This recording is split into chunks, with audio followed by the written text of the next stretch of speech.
ध्यान से सब लोग सुनना।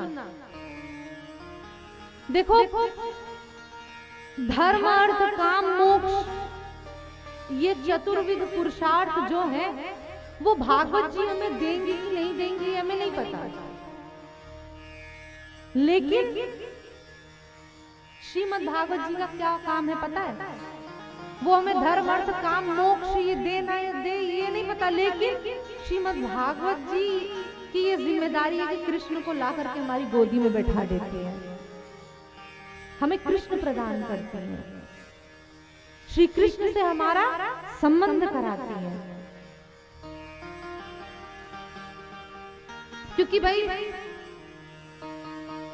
श्रीमद् भागवत जो है वो हमें कृष्ण प्रदान करेंगे, और अगर कृष्ण की प्राप्ति चाहिए तो भाई कथा सुनो, नहीं तो जय श्री राम।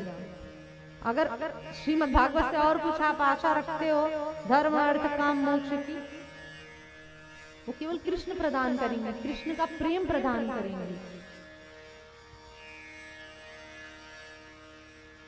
क्योंकि कथा कभी कभी देखा है, कथा सुनने के बाद भी लोगों के जीवन में परिवर्तन नहीं आता, बदलाव नहीं आता। क्यों? क्योंकि हम श्रीमद् भागवत जी से वो पाना चाहते हैं जो श्रीमद् भागवत जी हमें नहीं देना चाहते, जो श्रीमद् भागवत हमें नहीं देना चाहती। हम श्रीमद् भागवत से उन संसार की चीजें पाना चाहते हैं कि हमें यश मिल जाए। बहुत लोग इसलिए कथा करवाते हैं कि हमारा यश हो जाए, हमारा नाम हो जाए, हमारा व्यापार नहीं बढ़ रहा तो आगे चले, बहुत सारी इच्छा होती है।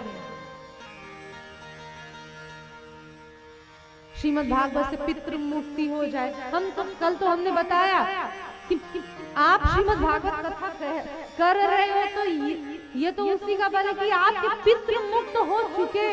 उन्होंने ही जाकर के ठाकुर जी से कहा कि हमारे वंश को ऐसा, हमारे पुत्र को ऐसा बल दीजिए कि वो कथा कराए। वो तो वैसे ही मुक्त हो चुके, वो तो वैसे ही मुक्त हो चुके, तो क्यों उनके लिए?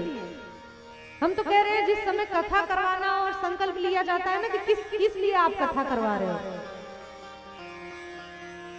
किस लिए आप कथा करवा रहे हो, लेकिन मेन उद्देश्य हमारा क्या होना चाहिए कि श्यामा श्याम ठाकुर जी के चरणों की प्रीति मिल जाए, उनकी याद मिल जाए,